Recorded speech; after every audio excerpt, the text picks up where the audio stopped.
Dicaqdır qardaş, dicaq. Dicaqdır, göl qaşıqdır, kəndi su basır.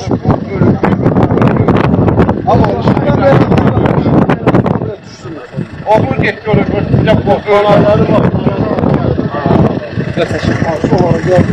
Gəldi, çıxdı bura.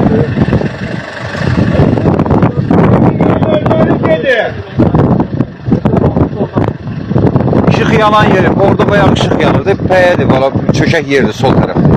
Orada da orada.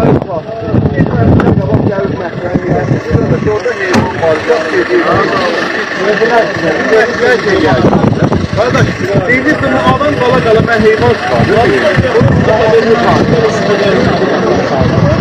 Bırakma bahar bir şey ya, bir şey var,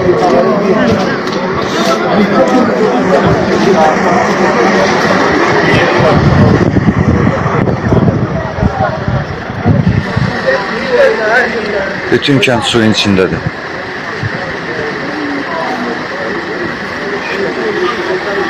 Dicaqdır qardaş, göl daşıbdır, Mehtəbatla Dicaqın arasındakı göl. Daşıb hamısında kəndi su basır. Su da gəldi, çıxdı deyə bura. Bayaq biz deyə o kərpiçlərin yanında dayanmışdıq, orada kərpiçlər var, onların yanında dayanmışdıq. İndi daha gəlib çıxmışıq bura. Elgün. Hayır.